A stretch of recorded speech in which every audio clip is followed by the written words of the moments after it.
At the edge of the universe, 400 men and women are probing the immeasurable space. Their leaders are an Earthman with no fear and a stranger with no heart. Travel beyond our time and solar system, into new galaxies, into worlds beyond your dreams. Star Trek, every week, in color.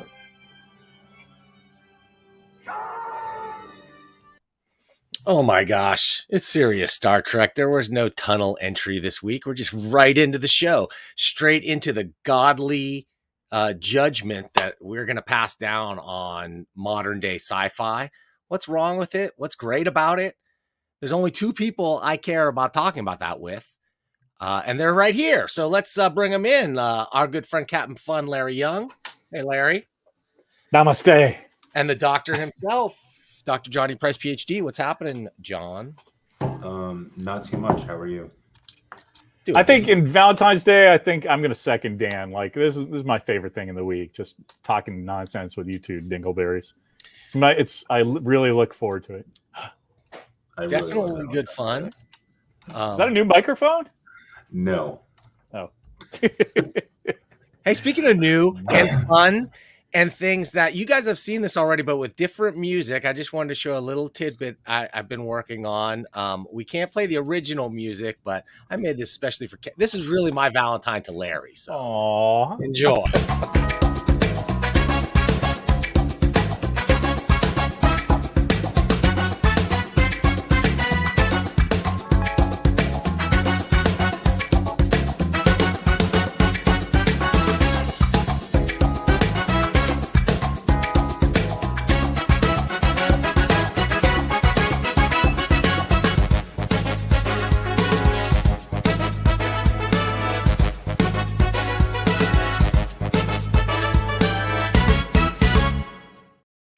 That's amazing. Yeah, that doesn't, I'm a giant fan of UFO, which was the original music track he used.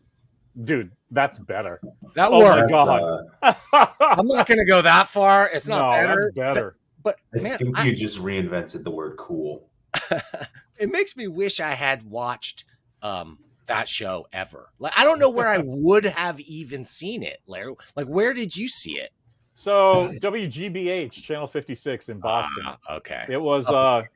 It was definitely it was on CBS in 1971, but that's before both of our times. Oh wow! It was an 8:00 show, just like regular. Yeah. It was mostly, I saw it starting a couple of years later. Like the second they put it on CBS, they stripped it to syndication. Like there was no reruns or anything. They were just. Which is amazing because it's one of those shows that even if it wasn't very good, and I don't know, like even if the show wasn't good, the visuals are so fucking amazing. Jerry Anderson is just a master. Yeah, what it is, see if this sounds familiar. This is totally something somebody would say now.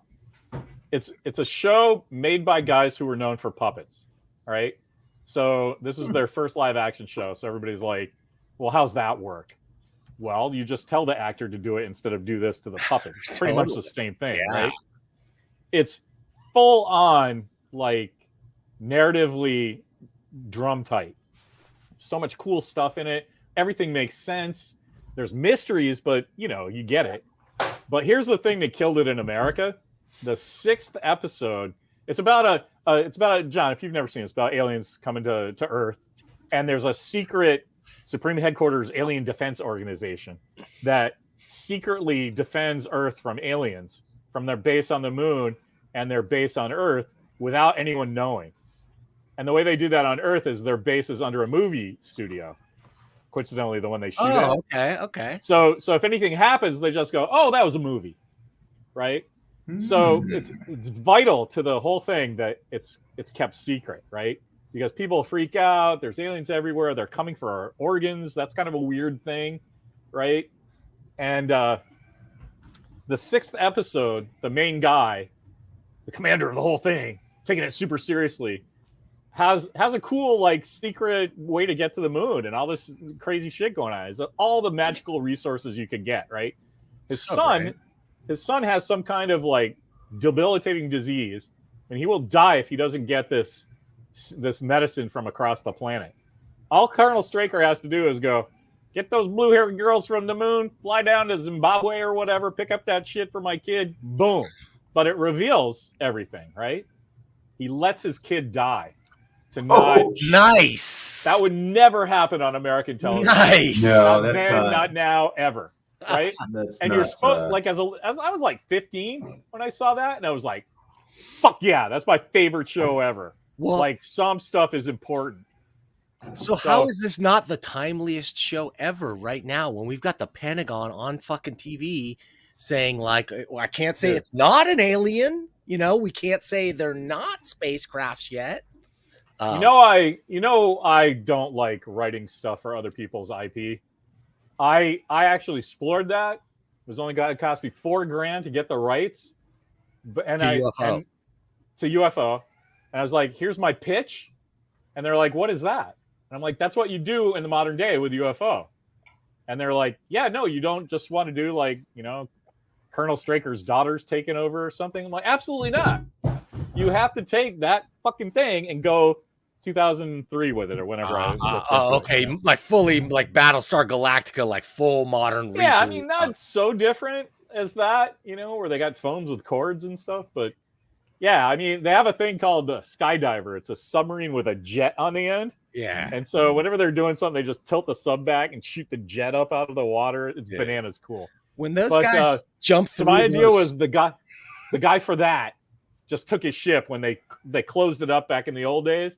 He took Skydiver and just fucking went out. And then he was like, fucking, no, there's still aliens here. And the day's going to come. You're going to be glad I'm out here. And he turns into like, Captain Ahab. And all his buddies from the old days, like secretly give him fuel and supplies and change out his skeleton crew on the down low, right? Until the aliens come back. Well, and then and then it sets up again. Like, how do you not do that? Anyway. So it only costs $4,000 to buy the rights to that show? For what I wanted to do, I said a single issue graphic novel between 96 and 148 pages one time, but I get to sell it for the rest of the time it's in print.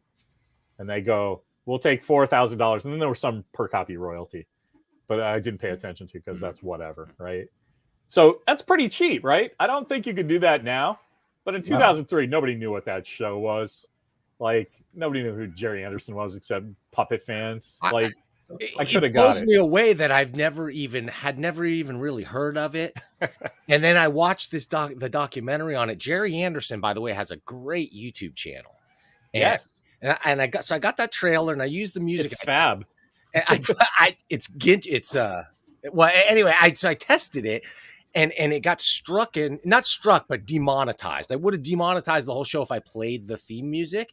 Right. And it's from some random dude that had ownership. I'm like, who is this bozo? And I looked it up. It was the composer of the music himself. I was just going to say, it wasn't Barry. What's his name? It was some dude named Barry. I'm like, who's Barry? Yeah, and he's like 108 looking at YouTube going, motherfuck, those guys stealing my music. I almost want to give it to him because it's not like this show's making any money anyway, but that song was so great. Those credits so awesome. The outfits, the ships, everything was spot on. Wonderful. I agree. Let's see. I was looking to see if I had some UFO stuff over here. I think I do. Oh, look at this. Oh, it fell out. And those hot chicks with the purple hair too. Well, that's what I'm going to do for you. I don't do autographs. Yeah. I don't do autographs, but I got this one. Nice. For Larry. Best wishes, girls with the purple hair. Happy Valentine's Day. Oh, she's a sweetheart. Very nice. Yeah. Very nice. Very romantic. That's not even my favorite one. I shouldn't say that. She's the one who gave me an autograph. It was completely pleasant to me. So this was a childhood thing for you, Larry. Yeah. I think I was probably about 13 when I started watching it. I had seen all the Star Treks and I was really into Space 1999. And I'd read an article that Space 1999 started as UFO Season 2. In that they were trying to really crack that American audience.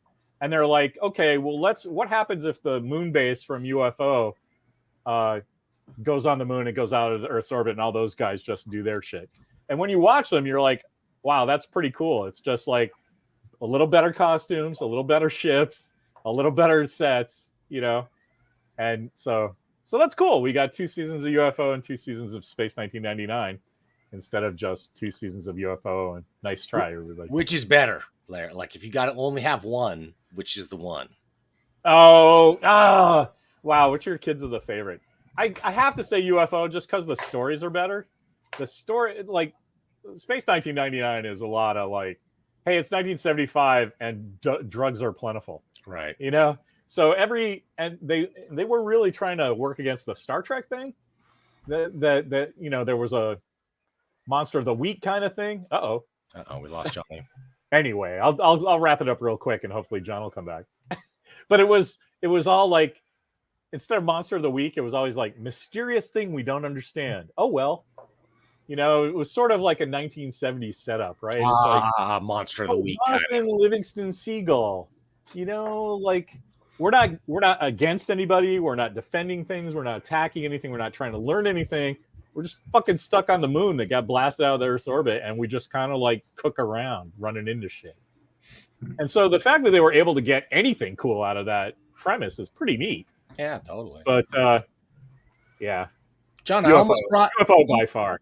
almost brought your AI stand-in in for a second. I was really close. I'm not sure how I feel about this Ginger situation. You know, when I'm like AI, man. Yeah, it was like, how do I sum? I thought it got remarkably close when I saw it's pretty close. When I saw the face, I'm like, that looks like a gentle John right there. Yeah, that's a guy who takes all of his antidepressant pills. Yeah, you know. I showed Mimi and Walker mine because no kidding, that looks like my grandfather on my dad's side. It's like not no kidding. That guy looks related to me. That's insane. It's definitely too old, but like as soon as I saw it and then I put it with that background, I'm like, that is Captain Fun. I love it. I love it. People go, oh, what? Larry, he thinks you're 78. I'm like, I am kind of 78. That's fucking awesome. Well, that's what you get with a big old gray beard. Well, that's the casting of like when they Right. They cast the movie adaptation of this show, like Dantron's gonna have hair. Like he's just not commercial in his current form. Oh, do that. Who throw that up again? That kind of does look like somebody. Who's available? Is that Sean Gunn, maybe? From Guardians of the Galaxy? I couldn't figure it out. Put a bunch of that taser face makeup on him. Uh-huh. And Price looks like kind of like Conan O'Brien, but I think that's the wacky red hair. It's the red hair. Yeah. Throw Price up again. He looks like an actor. I actually thought he got the closest to like his essence of. I agree. You know who that looks like, John? We got to get him for you, Paul Bettany. Like you just go around the eyes because actors put on Vision. Oh, that guy. Yeah. The doctor in Master and Commander. Yeah. There you go. Yeah. And you get to be married to Jennifer. What's her name? Jennifer Connelly. Oh, perfect. Nothing wrong. If it's good enough for Maverick, it's good enough for me. You know what I mean? Right. There you go. And then mine is definitely J.K. Simmons from Tomorrow War. You just take him from there and just put it in the movie. He's ripped. He's bald. He's got a big old crazy beard. Throw some glasses on him. Some science fiction stuff. Oh, there's my phone. Well, anyway, I'm super excited to see you guys today. So say something. We got a lot to talk about. Because I'll keep talking. We got so many different avenues to explore today. I'm really excited. Of course, today's Valentine's Day, so we have to talk about our favorite romances. But also, this is our last show before Star Trek Picard season 3 comes out, so we have to talk about that. I have to plug my little thing on Dork Court. You know, got to plug that. Ooh, we also got to talk about the Batman trailer starring Ezra Miller. We also got to talk about the Super Bowl. You know, we got to talk about Taco Tuesday. Chuck Gilbert in the comments talking about Taco Tuesday. Can't argue with that. We got all sorts of stuff today. I don't even know where to start. Where do you guys want to start? Well, I have to leave early. Like, do Batman. I know Dantron is like champing at the bit over here. He wants to get going. Can I say a quick thing about Chuck Gilbert and lead into your Batman? Sure. Old Chuck did me a giant solid back in the day before these things were available and gave me a DVD setup of all the 1966 Batman and like just everything, man. He just made tapes for me, but DVDs. But instead of just burning them and writing on it, made labels, a case, a real presentation. It's fantastic. all of Green Hornet, all of the Legends of the Superheroes things. And my kid cracked through them when he was 8. We spent like a whole summer and watched the entire thing from beginning to end.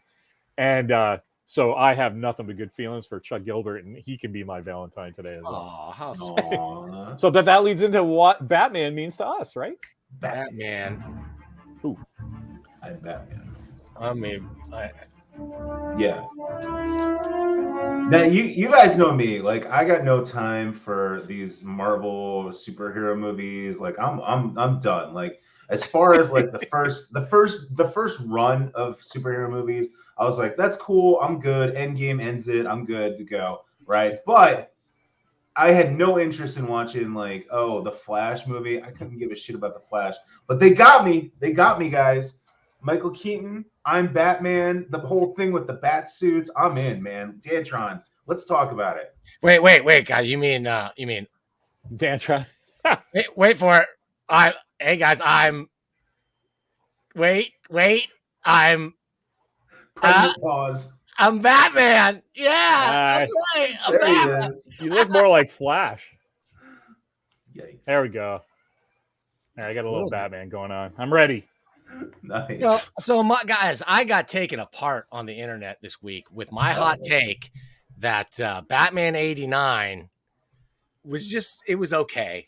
Like I didn't realize, and maybe I should have, because I worshipped it when it came out originally. But then I bought it on VHS, and it was probably the first movie I'd ever bought on VHS. There we go.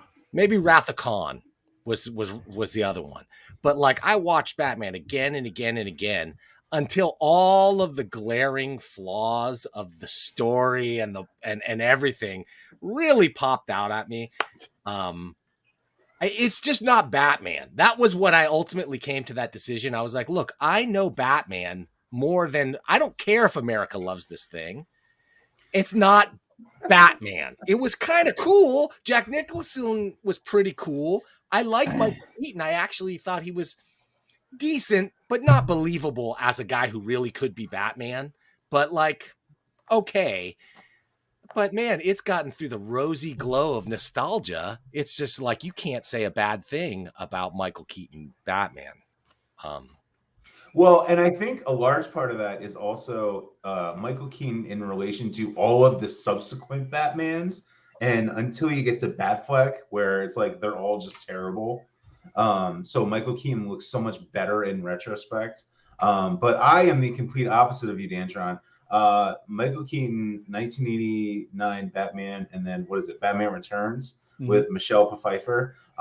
Those are two of the best.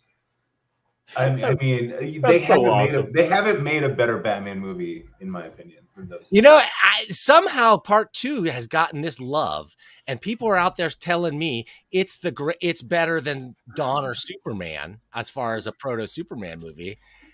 To which I say, that movie stunk. Part 2 stunk. That stupid Catwoman, that Penguin.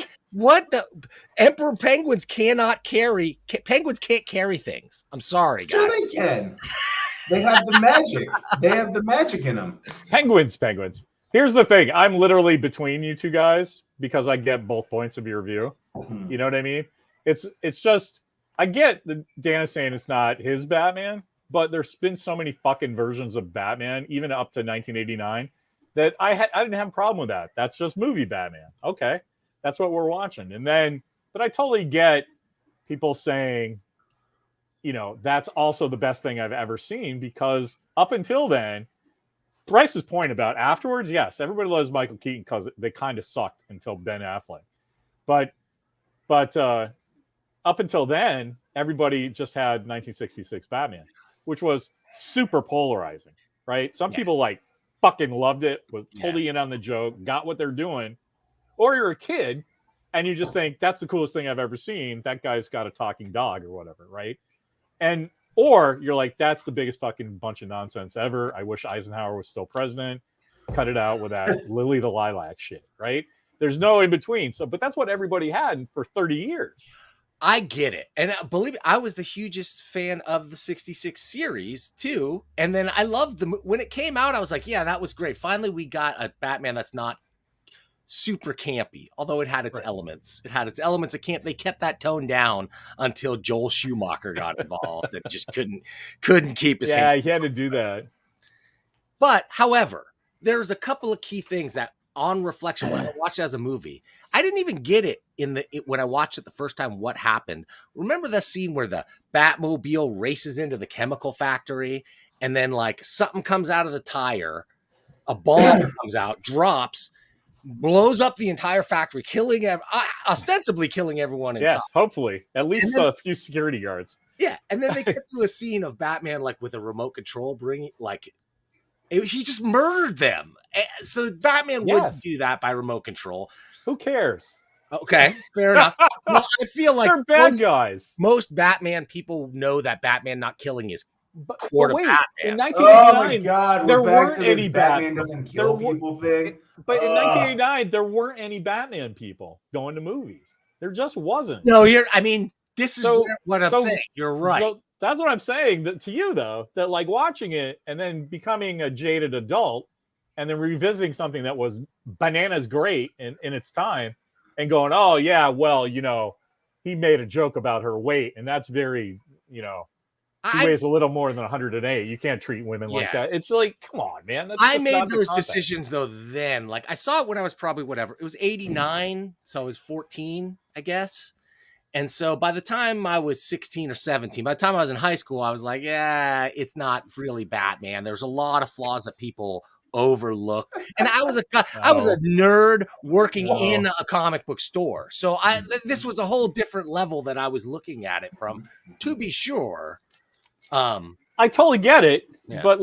But how do you can't expect they're going to do a Neil Adams Batman or a Jim Aparo Batman. Or, because that's just not what movies are. Like, there's Batman and he's down on the docks of Gotham City punching bad guys about the penguins that are carrying things. So, like, that's just not a movie. Man. I'll tell you what ruined it for me. It's the kind of thing that they have figured out not to do as much, I think, since then. But even still, they still do. When they had to make the Joker be the guy that killed Batman's parents, it was like, that's such a... That's what gets you? Yeah, it got me then because it's such a weird departure that they just had to do just because it's a movie, just because they were. Yeah, it's not in those days where they're like comic booky is synonymous with juvenilia garbage. Like, but that's why it's not a departure. They just took the comic book thing and made it a movie. Like if you put in a movie, hey, life is random and this crazy shit happened because of some random crime when you were a kid. That movie doesn't end up with Michael Keaton dressing up like Batman and punching people. That movie ends up with that 10-year-old Bruce Wayne going, well, your family does have a lot of money, so we'll get you all the therapy you need. And because random shit happens, man, and this wasn't a thing that you know what I mean? It's like, but in a movie, you would start thinking that, like, why did this happen? Like, you have to say, no, he's got it for this guy. And that's why he fell into the chemicals. And that's why, I made you. Yeah, that's all movie construction. It's not. Yeah, no, it was a movie. It's movie Batman, right? No, for sure. All right. Well, then, they even I like the way they did it in the new Joker movie too. Backdoored it as in a weird, really weird way. Like I thought that was cool. And don't get me wrong, but I enjoyed it at the time when it came out. I was like, this is dope. I made my own cardboard bat boat and sailed it in the school swimming pool, right? Like I was in, but in hindsight, I still don't think anybody really gets Batman. This was the beginning of Batman wears armor because he's like a superhuman. They never really got that. It's like Batman is just highly trained and skilled and lithe and he's not wearing armor though. His chest is armored. But the rest, it's just a costume. Yeah, he just couldn't move very well. It was the whole lack of head turning too. Come on, guys. See, I just love how Chris Segstag, Chuck Gilbert, Dave Porter are all telling you, no, stop. It's fantastic. And you know what? Plus, can I tell you, who gets Batman? Zack Snyder. It's going to make everybody crazy.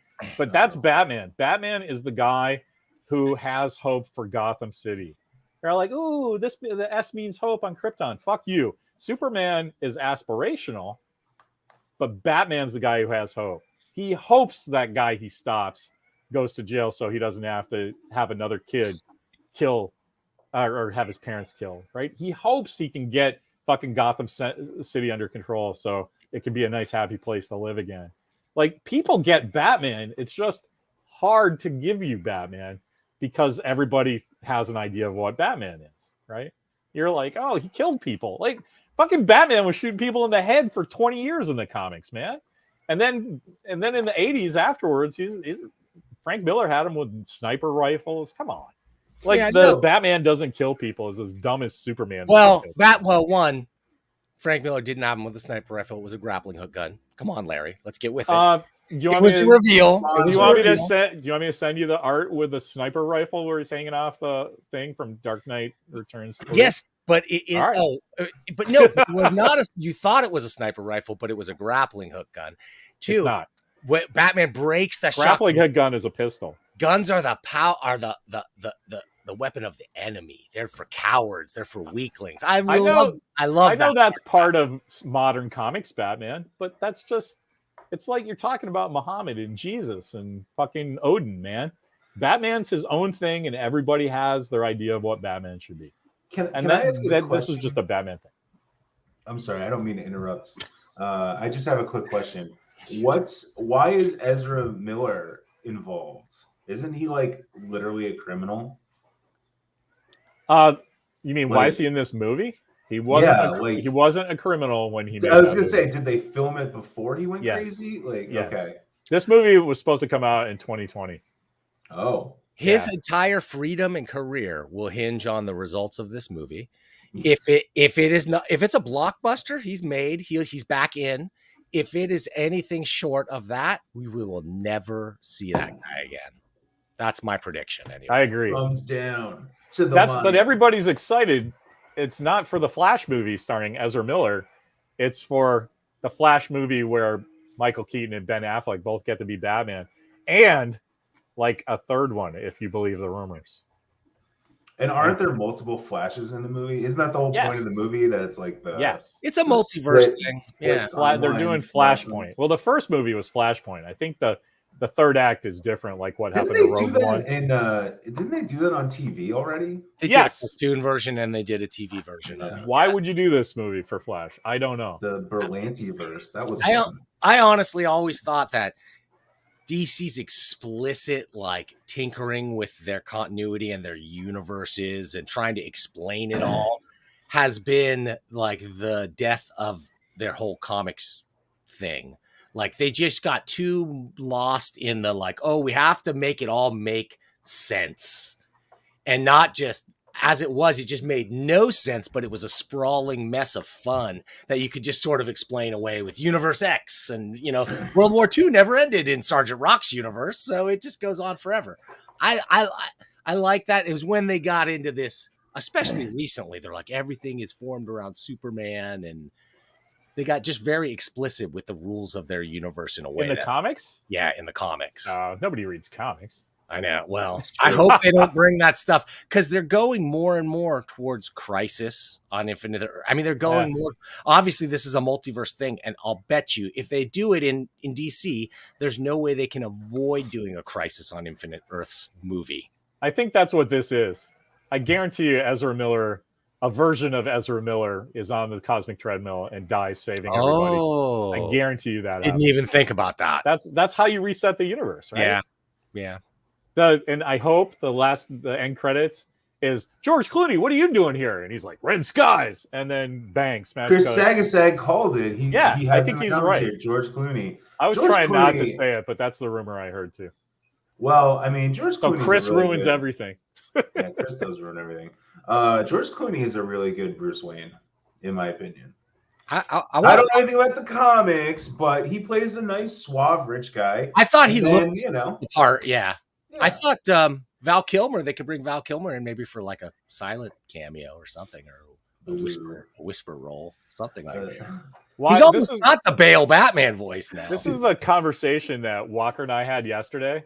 He said they're not doing Flashpoint, they're doing Crisis. And he also said everybody who says Val Kilmer needs to show up needs to shut up, because there aren't 3 Doctor Who's. The old fat bald Doctor Who's don't show up because they don't read like Doctor Who anymore. And Val Kilmer just is not going to read like Batman. He's just He not. could play a Batman from a universe where the Joker wins, and he's Oh, like, you know, that works. that'd be a good idea. Yeah. I want Ben Affleck, but as his George Reeves Superman role. So he That'd be awesome. Yeah. as like a Do it. really old fashioned Superman. Guys, I have done my part here. I have to go take care of business. You poor bastard. I have shit on pop culture. I have left you guys a bunch of hot takes here to go have fun with, enjoy, run the rest of the show, and have a great time. And Thanks, not Dan. end the show. Take care of your stuff. I will. Thank you for your insights on Batman. And now we can talk about Star Trek, right? Yeah, now you guys can talk about the real stuff. I'm Hey, out of Come here. on, Batman. I'm out of here. Thanks again. Just remember, Michael Keaton, he was just okay. Just okay. Sorry. See ya. Happy Valentine's Day. I miss you. I love you. Okay. Do you want to address that, or do you want to just go into our No, I mean, I don't think Michael Keaton's the greatest actor of all time, but I mean, he's my first Batman love, you know? As Scotty says, you never love a Batman quite the same, you know? I forget who said it back in the thing, Chuck or Chris or Dave. Somebody said, the Batman 66 was all we had until Batman 89, right? Nobody cared about the cartoons. Robin's voiced by Casey Kasem. I mean, if you really wanted to see Batman, this was it. And I think Michael Keaton slayed it. I think he got he kept a little of the Adam West is in on the joke thing. You want to get nuts? Let's get nuts. He kind of got a little of that, but he also sold he brings why a guy drama. would dress up and punch people, Yeah, that he brings the drama. It's good. That was a great, he grabbed the guy. Like, who are you, man? He's like, I'm Batman. That's so badass. Dan, that's what I say. And I love, that's why everybody loves the Flash trailer. Because they just get a nice tight shot on old Michael Keaton going. And it's so funny too, because the Michael Keaton Batman nostalgia has only been for a couple years. So they're really capitalizing at the peak moment. So it's they really are, yeah. This is not a good analogy, but it'd be like if they put, Brendan Fraser from The Mummy into a reboot. It'd be like the same sort of effect. It'd be like, yeah, we love Brendan Fraser again, Oh, playing the same character? Yeah. So anyway, I don't want to talk about Batman anymore. Okay. We're done. Okay. Are we done with Batman? I got to take this so much to talk about. Actually, the bat symbol's a really awesome Star Trek insignia. Dude, and you put it in metal? That's badass. Yeah, absolutely. USS Gotham City. There you go. Put a little command insignia on there, or sciences, do what you got to do. There's so much to talk about, Larry. Put my Dave back on. I'm sorry. I don't even know where to start. I'm not going to lie with you. I don't even know where to start. We're 2 days away from Picard season 3. The world premiere was last week, and all of the people who got their dick sucked to attend, or I should say, suck dick to attend, allegedly. They all loved it. They all said it's amazing. Now, I will say, John Price. There are a couple people who I've seen who are like, yeah, it's good. I mean, you're going to like it. Don't go in expecting it to be the greatest thing of all time. Whereas you have a whole bunch of other people saying it's the greatest thing of all time. I tend to believe, the first people more. But, what was that guy you linked to, that article? The, what is it, Engadget or something? Where where it was it's just more of the same crap. Don't watch it. You're just going to keep encouraging these people. I liked what that guy had to say. Yeah. Because it seemed more grounded and not just I did Star Trek branded drugs and now I'm Star Trek high and I'm watching Star Trek. It's really bad. Come on.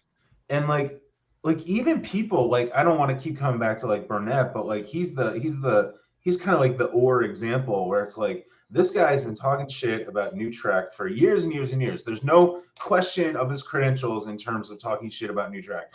And then he's going around 180 degrees, and he's been doing it for months now. Months. where he's been talking about how this is going to be the greatest thing of all time, whatever. And it's like, I don't understand why you would go that far in the first place. Just be like, yeah, this is a fantastic turnaround. It's not great, but you guys are going to love it. You know, that seems like such, you know, as opposed to this, like, and other influential kind of nerd people have done the same thing where they're like, oh, this is the greatest Star Trek ever made. And, you know, and it's trying to read between the lines there. It's just going to be, it's going to be dark. It's going to be depressing. It's going to be moody. It's going to be packed full of references. Maybe the references will be a little more deftly handled than in previous iterations, where they're literally just like, hey, do you remember Star Trek? Maybe it'll be a little better in that regard, but like it's still just going to be a bunch of references. I hate what they're doing with the ships. The ships drive me insane. I know that's a niche complaint, but it is. And I just, you know, I just want them to do a good job. And the more I read about it, and I don't, you know, I'm not going to read any spoilers or anything, but it's just, it's not going to be what I want. I agree. And I don't know if that's a me problem. I don't know. The problem is, you know, I get the red haze when you brought up Burnett, and you're like, why did it happen? It's like, well, we remember what they did to Entertainment Weekly when Discovery came out. They just threw the money around, and everybody got this thing. So you know what they did to Burnett? Hey, Burnett, you want some Quatloos? All you have to do is like get on the team. You be on the team, get on the team. And he's like, yeah, I like making money off of nerds. Right. So, you know, that's what all of that is. I just want to be able to, I just had more, I don't know if it's faith or trust or whatever. Anyway, it doesn't matter because it's not just him. He's the go-to example. It's not just him. That's what I wanted to interrupt you and say, that like I don't mean to cast aspersions on him personally. Right.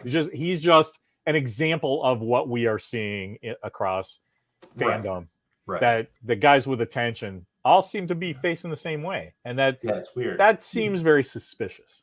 So and that's not to say, look, if we watch it and it's great, I'll be the first person to say, hey, this is great. I liked the first couple episodes of the first season of Picard. I liked it. I wrote that it was pretty good. I got blasted on Twitter for it. They're like, no, it's still crap. I'm like, okay, well, you didn't watch it. So what do you want me to say? I don't know. I really hope they don't screw up Beverly Crusher. I'll tell you that. I like every time, man. I told you about this a week or two ago. I'm just Charlie Brown with the football. Yeah, I want it to be good, and I'm gonna sit down and watch it and be all happy and excited and fucking hope it's the best thing ever. And then you get what you get. If it's great, I'm Bill Murray in Ghostbusters. That's great. You know, if we're wrong, we go to jail. You know, happily. But if we're right, you know, that's how I feel about modern Star Trek. Yeah, I said that to Meme that like Kurtzman really has a lot to answer for, because the second that guy said Star Trek is not aspirational, he's like, he might as well have just said, I don't understand what I'm supposed to be doing. Yes. Like that's literally the opposite. Star Trek is. You wrote an amazing thing one time a few years back about it's not Federation isn't utopia. It's there's kind of fucked up stuff going on, but Starfleet is all about we're going to try to make the right choice anyway. And what is that if not aspirational? We're aspiring to get out of aspirational. Right. And the fucking guy running it doesn't. He's like, no, that's not it at all. Fucking guy. Fucking Kurtzman. Anyway, I saw one thing. I'll watch it. I hope it's great. I'm going to Ant-Man that night, so if it sucks, I'll go see Quantum Man. So, with my kid, Steve and Mark, that's going to be a good night. Sorry, I saw a thing on someone. I forget who it was. I think it was the podcast maybe, and they tweeted out something like, you know, all this hate towards Kurtzman is misguided. You know, he doesn't run the show. He hires the showrunners. The showrunners run the show. And it's like, yeah, do you not understand the sentence you just wrote? Yes. Like, he deserves the blame. He is the one setting this all in motion, right? He's the one making these awful decisions. But anyway. Who said that? Was that a real article or just somebody on Twitter? No, it was a tweet. I think it was the Popcast. Yeah, but they're all in on this too. They're up all of the fucking They're up Terry Metallis's ass too, which drives me nuts.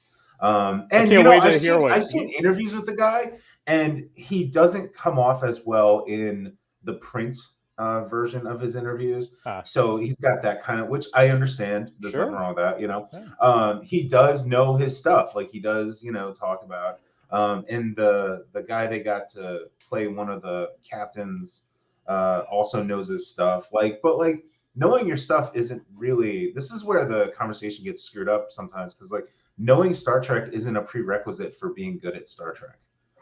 You know, fucking Nicholas Meyer didn't know fucking bum shit about fucking Star Trek, and he created the movies. So it's a weird kind of thing.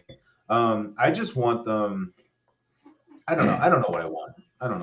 The thing with Metallica, because at this point, I have detached the Kurtzman-verse out of like Star Trek. You know, to me, like there's this whole other Star Trek universe where Captain Jack Pierce is off on adventures, you know, with the correct insignia, with the Dave Porter made insignia. This one right here, not the bullshit fucking black and silver. Like, in what world does fucking Starfleet use black and silver and say anyway?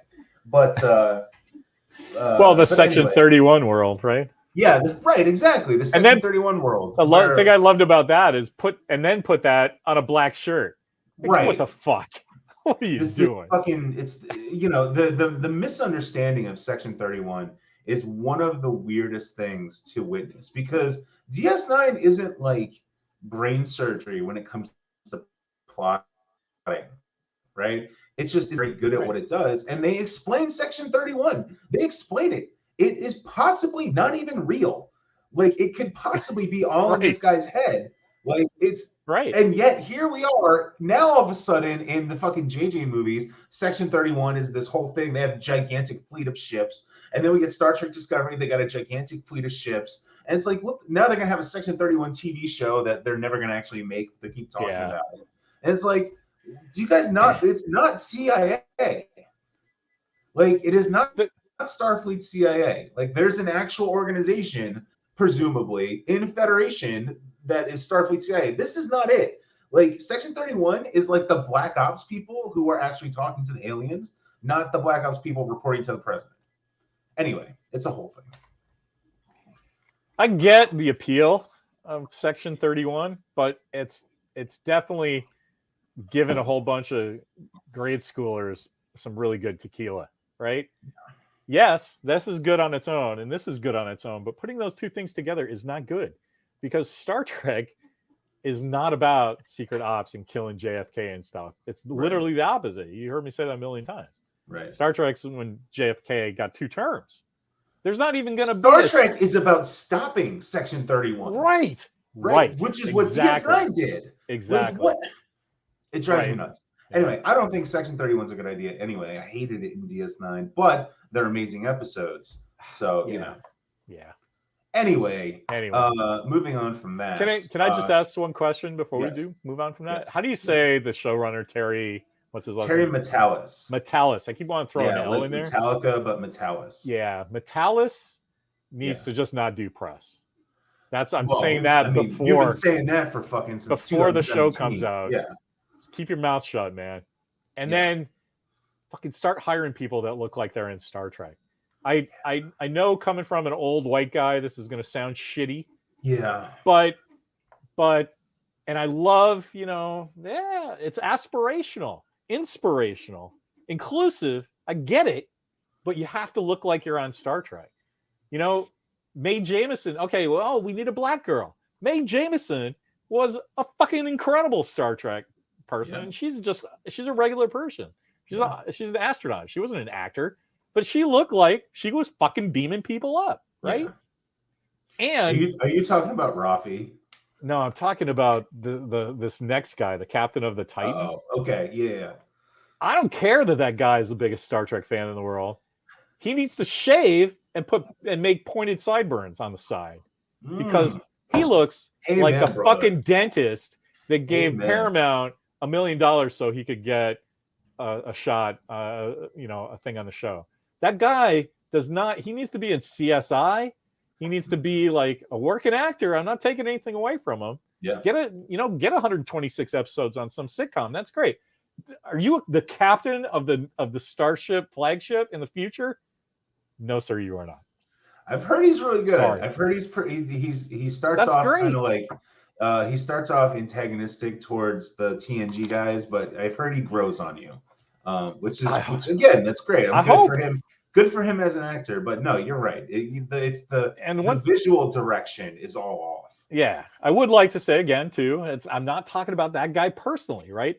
I don't think that they're casting Star Trek since Christopher McDonald was in yesterday's Enterprise. Yeah, that fucking guy shows up in the Tropunto-less Monster Maroon with his fucking sideburns that you can fucking chip a tooth on, and he starts going fucking phasers, man, and transporters, and fuck that.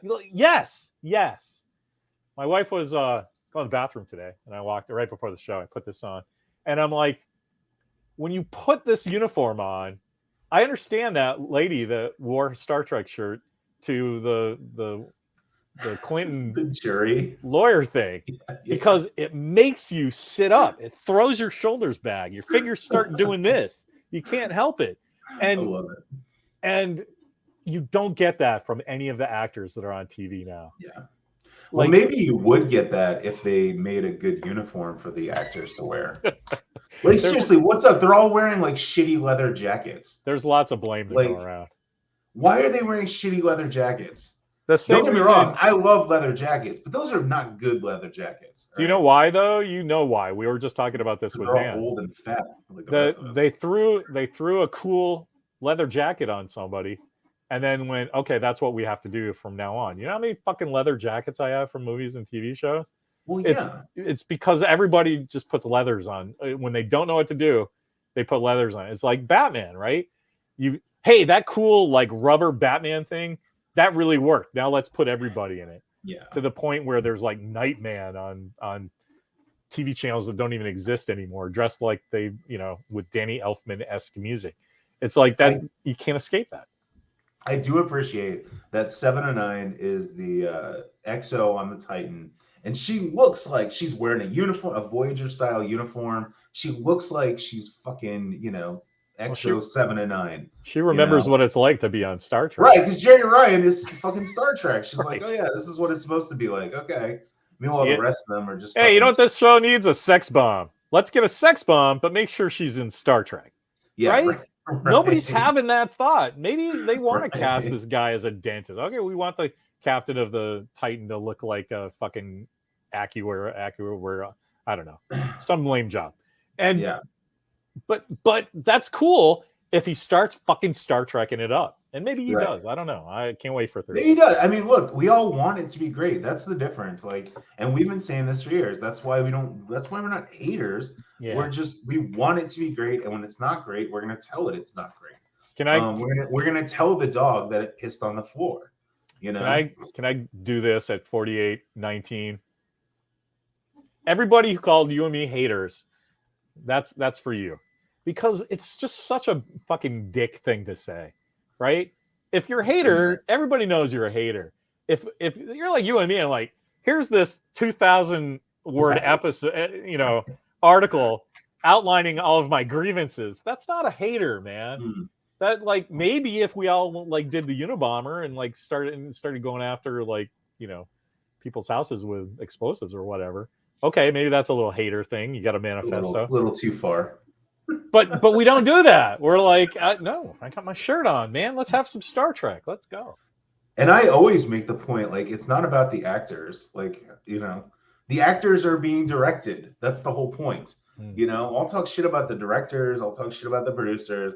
It's never about the actors just because the character sucks, Right. Like Raffi, I've seen, I can't remember Raffi's actor name. I can't remember the actor's name. Something? Michelle Hurd. Yes. She's great in other stuff. She's fantastic in other stuff. But Raffi, the character, is awful. So, I don't know the actor that can pull out of it's the future and Starfleet's got it all under control except for these drug addicts that they just except for these they let live in trailers and deserts Like right what? away. It's not good. There's I'm a whole really thing with her hoping, son too. They just ignored. Like, what's up with oh that? my god, that one episode. I There's don't one know. episode where the kid shows up who's having a baby, and she's like, "Can we have a relationship?" He's like, "Fuck no, Right. you're a You'll drug never see addict." me again, mom. Like, right? I think they're gonna try. Speaking of like nostalgia for Michael Keaton, there's a lot of nostalgia for like Michael Dorn and Worf, and I think my one of my big fears is they're gonna like play into that and like try to make Worf like way more badass than he is, because all these people don't watch Star Trek, they watch DS9. Right. Worf's the badass. No. And Worf is a badass in DS9. In Star Trek, he's kind of a loser. Like With that crew, right? Yeah. Like how many? Right? You could go onto YouTube right now and watch a 3-hour clip of Worf going like this. Right. Or getting like You taken know? out immediately by the big threat, you know? Right. Like he's like, I mean, just think about the TNG movies, which happened after DS9. So he's a big badass in DS9. The TNG movies, he's basically a red shirt. Like he's in the background just doing stuff, right? But I think they're gonna double down and make Worf cool. And it's like, I don't need Worf to be cool. I just need like because in the trailer he's like, I'm a pacifist now. I'm like, yes, show me a Klingon pacifist. That's That would something be we haven't interesting. seen. That would be Yeah. interesting, No, but we yeah. can't do that because everybody wants Worf to be a badass. Right. Allegedly, there's no mirror universe crap, which is good. That was my number one demand from Star Trek. No more mirror universe. So I don't think they're doing any mirror universe crap. No Confederation. No fascist Starfleet that hates Romulans. Man. You know, get all that shit out of there. That's no good. I do want justice for Bev. Hashtag justice for Bev. What's that about? Well, so hashtag justice for Bev Yeah. is like a feminist critique of Discovery, or not Discovery, Picard, because all these Picard, all these like this new generation of Star Trek fans, they're all like super feminist and super diverse and all that stuff, right? But they all love Beverly Crusher, and Picard should have been like where the hell is Beverly Crusher? You're talking about Jean-Luc Picard. The love of his life is Beverly Crusher. I hate to tell you this, you know, but so like there's this whole like feminist backlash, but they do it in very nice terms because they don't want to come across as misogynistic haters. So justice for Bev. I actually I low-key got in on a Justice for Bev group. And I'm waiting for the day they figure out that I'm just, you know, the enemy.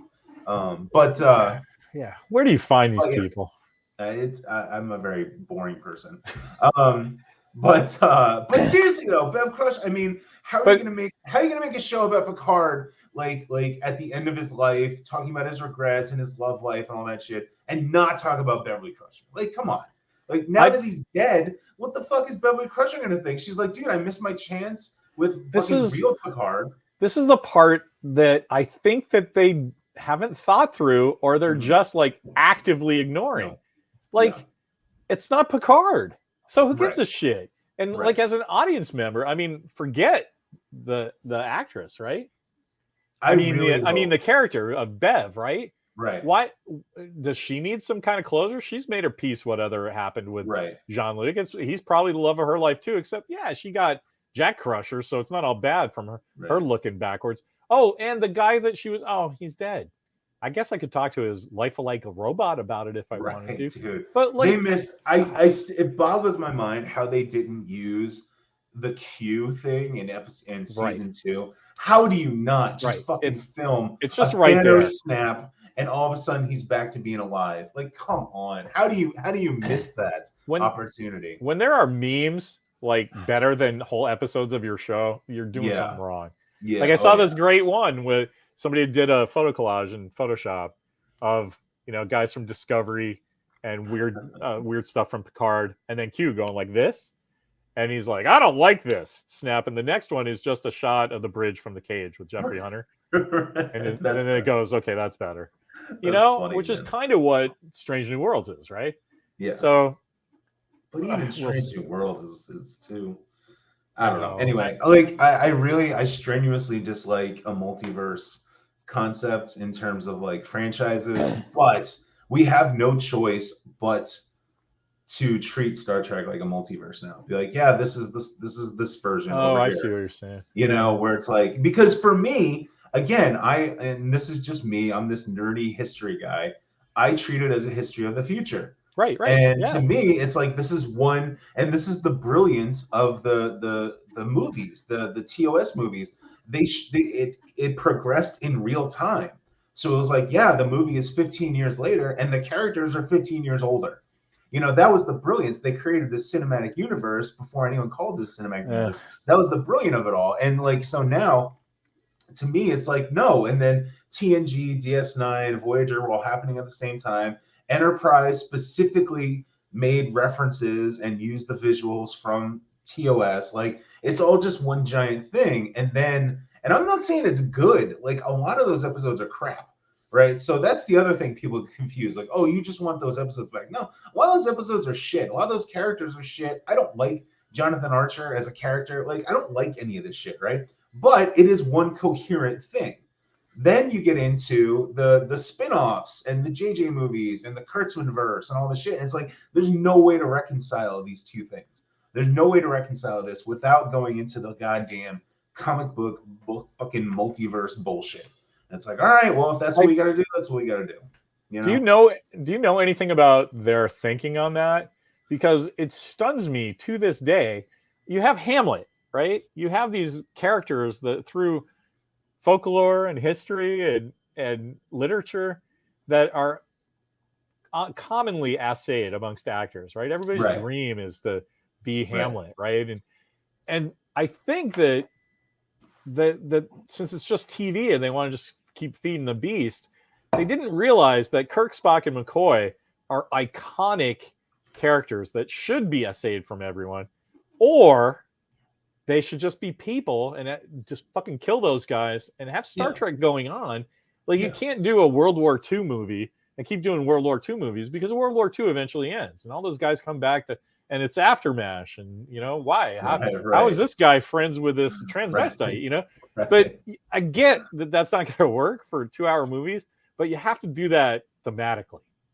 Right. Well, and at the same point though, there are endless number of World War II movies because there's endless numbers of individual stories to tell. Right. So you either, if you want to keep going with Kirk, Spock, and McCoy, you have to go linearly, or you just don't do Kirk, Spock, and McCoy. Right. You just it's a universe characters, which is what they were supposed to do with Discovery, but they completely fucked it up. Anyway. Yeah. I'm getting my blood pressure up. You know what's crazy? In like 20 years, they're gonna be like fucking 85 years old, going, "Motherfucking Star Trek, man! It was right there. It was so good for like 15 years, and then we had paperbacks, and that was cool. And then we were older and had jobs, so we bought our own action figures, and that was cool. And then they fucked it up. And then I have expendable income, and I got nothing to spend it on. So my family, what the fuck? You know that comes up a lot. Like, why can you not buy good Star Trek toys?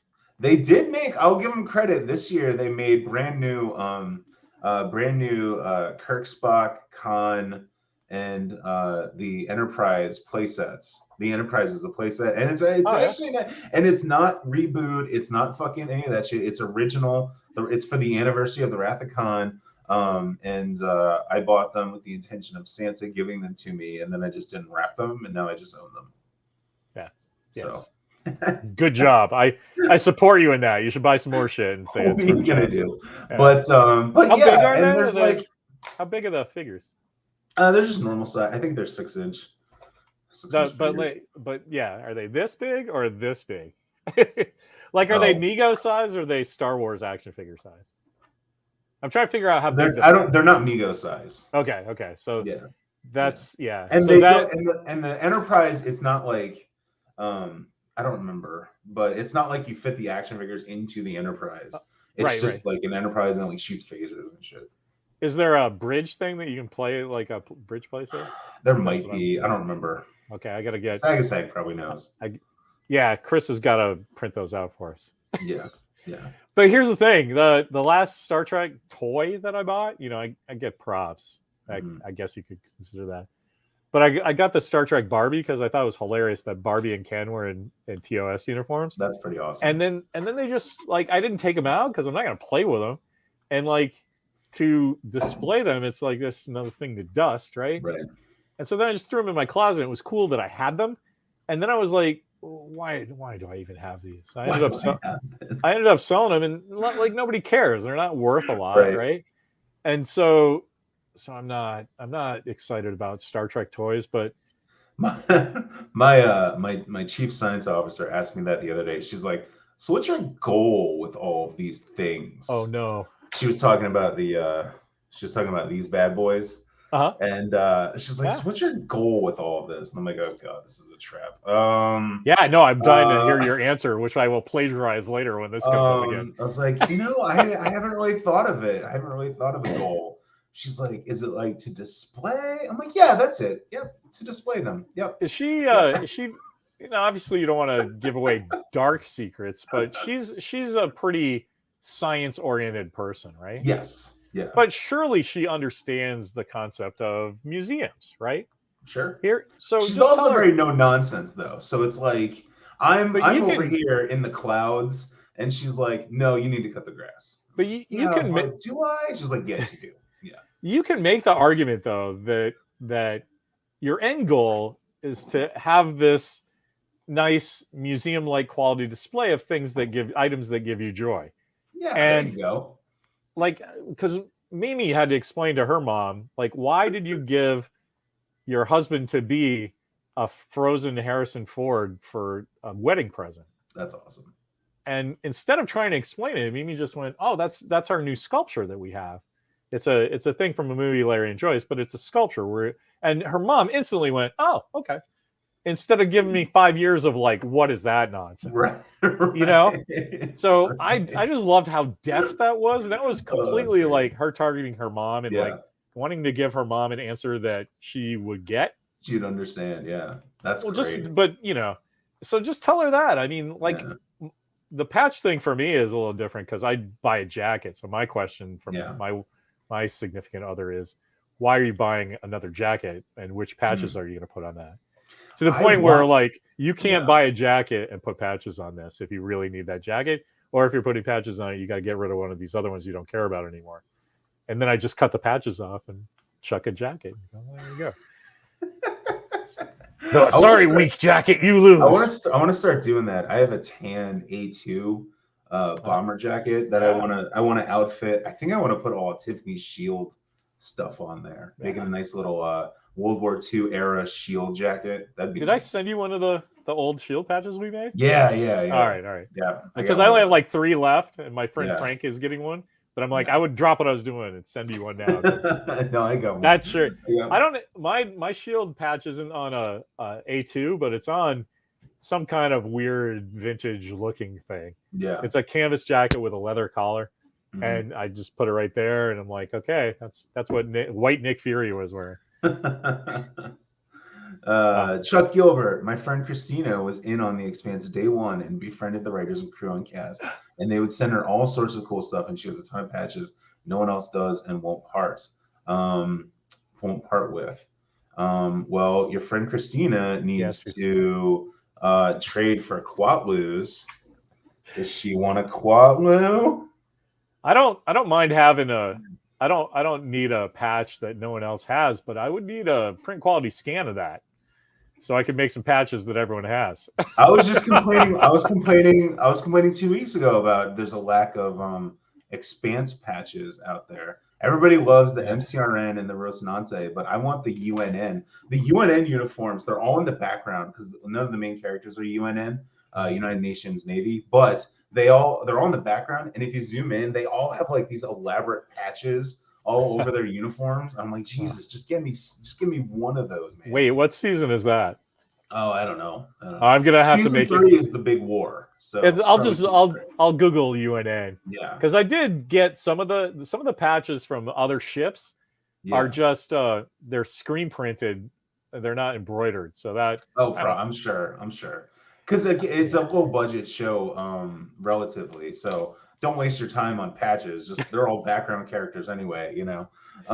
But some of them are cool. They're cool looking patches. So, you know, and they all have like an elaborate rank structure. It's very weird. Cool. It's very weird. Yeah. And they didn't explore that. They did all that work just for background guys. They didn't do any UNN. Maybe they get into it in the books. I don't know. Like I'm not a reader. So look at Chuck's teasing us.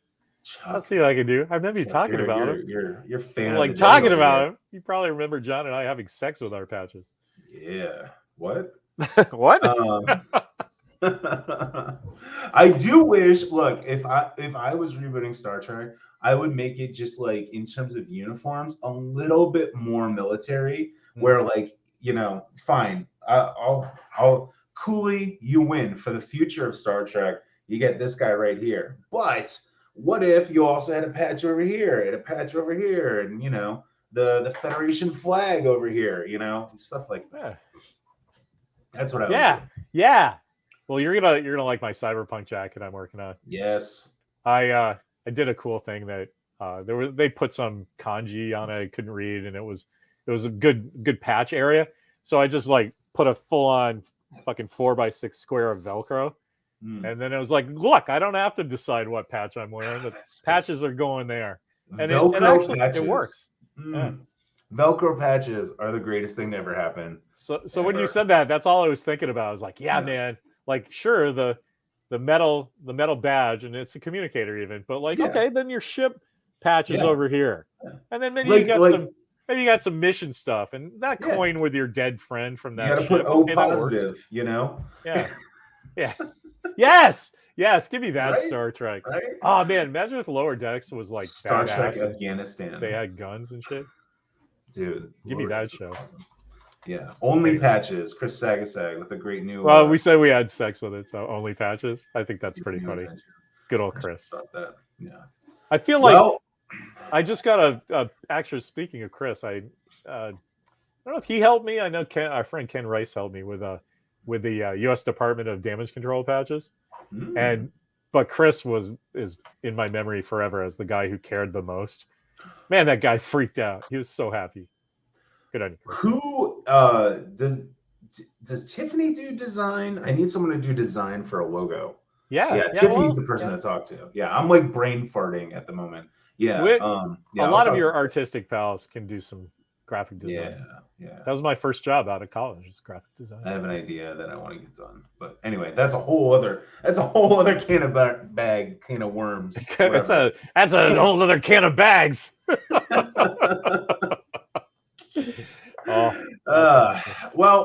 are you looking forward to? Final word on Picard before it comes out. What are you looking forward to? What are you hoping for? I'm really looking forward to seeing if I can give it a pleasant shot without thinking about all the shit that I hate. And so every time some character starts talking in another accent that I can't understand, I'll just be like, okay, turn on the clothes, and I can't see because it's so fucking dark. I'll be like, all right, maybe that's just a dark part of the show. You know, some fucking John Eves ridiculous bullshit ship comes up, and I'll just go, okay, well, that's where they're at. If I think it's just for my own mental health, I just have to think of this as alternate Star Trek. Yeah. Because it's just not.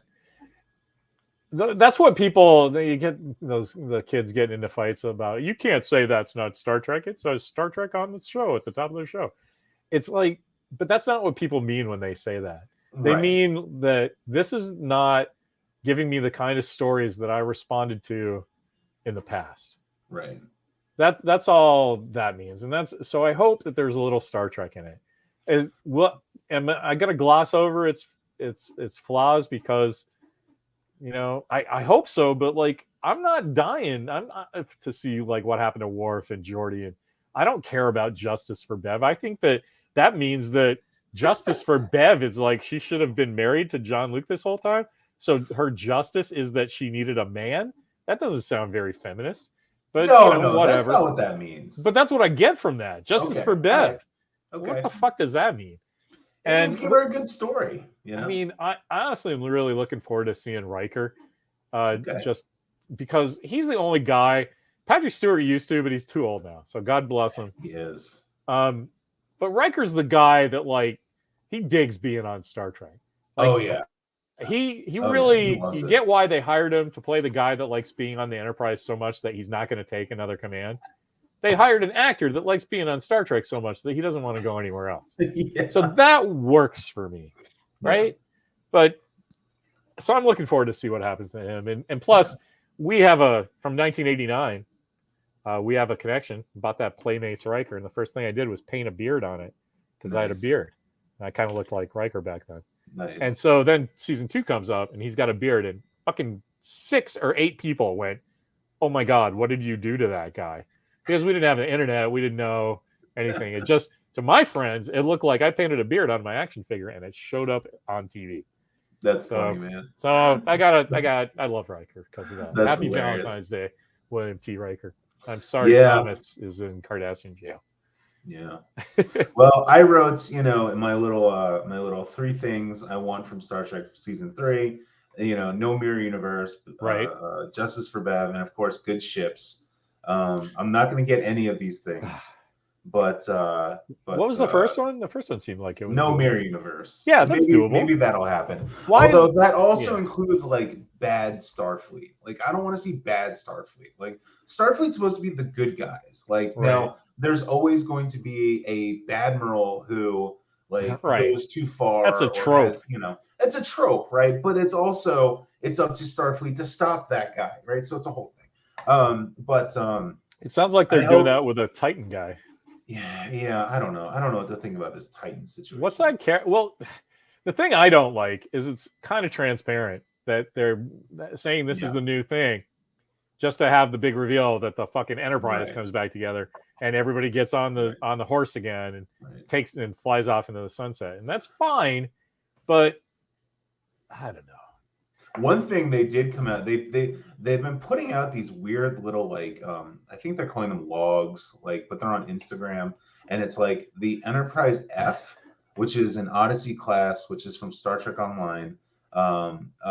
So it's a big white, it looks like a whale, it's a big white ship. And it's being retired, and presumably at the very start of the series, it gets retired because it's for some reason only been in service for like 10 years. So I think it's pretty obvious that the finale of the series will be Captain 7 of 9 on the Enterprise G or whatever the fuck letter is that. Where she spray painted it on the hull, right? Yeah. Over the F. Yeah. I think that's pretty obvious. I would like that. I would like that. Why they finally put 7 of 9 back in uniform after wasting her for 2 fucking seasons. But I just can't stand this fucking Titan ship, man. I'm looking at it right now. I just can't. It looks so fucking ugly, and it's supposed to be like huge, but it very clearly has the saucer section from the Enterprise refit. So it's like, what the fuck are you people doing? Anyway, I can't talk about starships. We'll be here another hour. Okay.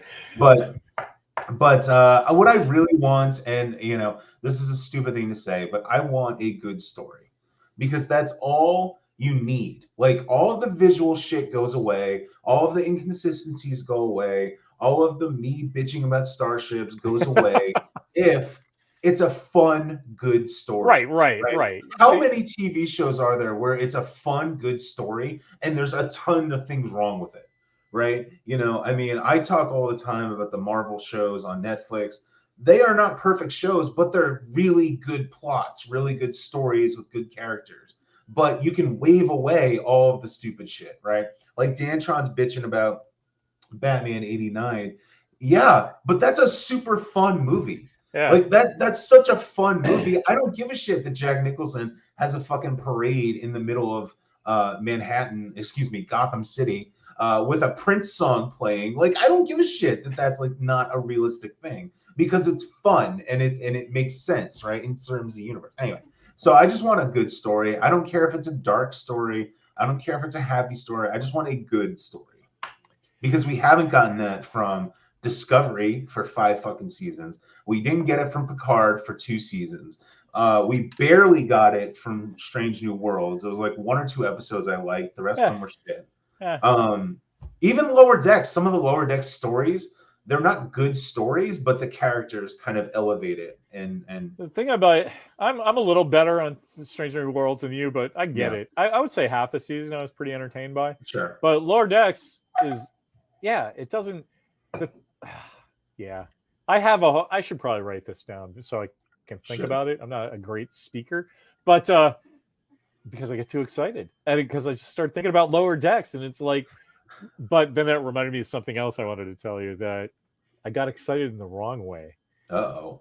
In that I was at the grocery store, man. I'm like, I gotta get mango jalapeno sausages for my kid. And then out of fucking nowhere, it's like, I cannot believe that they waited for Susan Ellison to die. And Harlan had already predeceased her before they did something stupid with The City on the Edge of Forever. Yeah. And then they wasted it. And they only did that because they could and nobody was going to give them shit. Because the whole time they were alive, they were like, you can't use that. And they were like, I guess we can't. And then the second his wife died, they're like, oh, yeah, here. Well, dude, if you've been thinking about the Guardian of Forever for 30 years, how is that what you do with the Guardian of Forever? But I can't escape. Dude, I'm walking through the grocery store going, oh, I gotta get this. Fuck them!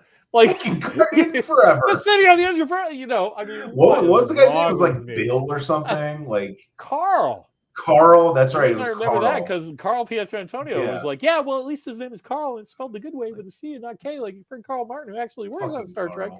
I'm like, oh, no, you're missing it. You're missing it.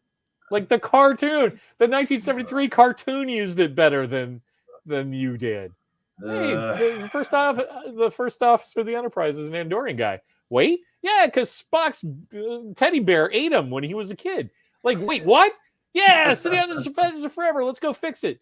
Okay, now that's a great, entertaining story. Does it make any sense? No, but who cares?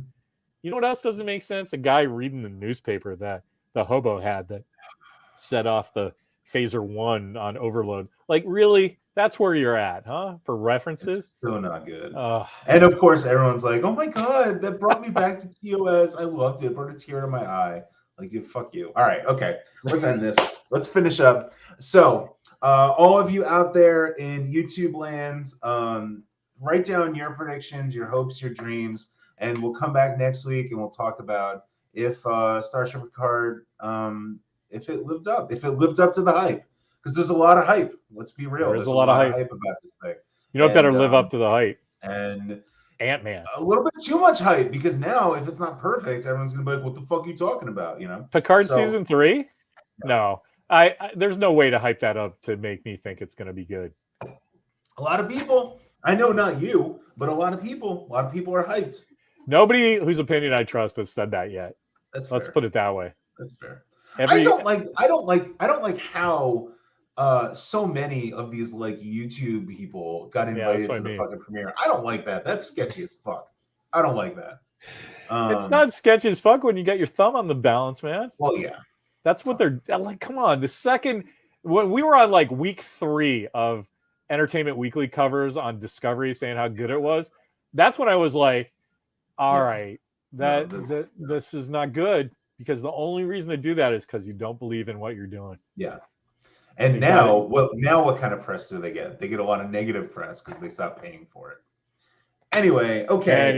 Anyway. That's gonna wrap it all up. Yeah, let's do the last couple things. Chuck Gilbert, I hated the Prince soundtrack. Still going strong. I like it. Yeah, that's cool. We did do an hour and 18. Picard, man, I'm with Chris Sagasag as of right now. I can't wait. I'm with you. I can't wait till next Tuesday to see what I think about Picard. Yeah. If I did swear a lot this time, I'm sorry. I just get really angry about fuck it, dude. About Star Trek. I flipped off my camera 3 times. Sorry, we're not haters. Fuck you. All right. I will be writing reviews, so I'm looking forward to that. Hopefully I can get the publisher of Dork Court to help me out on that one, but we'll see. I literally was just going to say that. Like, thank you so much for throwing in with Dork Court, and I hope everybody read that article because that's great. And so do another one. The second you sent that, I was like, well, this is like better than anything I got for Christmas. A John Price article that's fucking smokingly good. But I have to tell him, thank you very much for doing that. Let's go. I think this is really good. I think that's what because my first thought was like, Yeah, great. You're late on the second one, pal. Ah, but no one wants to hear that. So yeah, man. I gotta any see the show genius, first. any I gotta see genius the you show, want. then I can write a response. All right. Not really. For Discovery, I used to write them beforehand. Did you really? Sort you of. could though, right? I would outline it. Yeah. You could have like, here's what I want to talk about, You and here's could. some You stuff could, from yeah. the show. Oh, look, Yeah. here's Tilly again. You know. Anyway. All right, guys. See you next time. Live Yeah, long thanks and for stopping by, prosper, everybody. And, Thanks, Dan. tip the Right. waitress. All right, and broadcast. Right. There you go. And broadcast.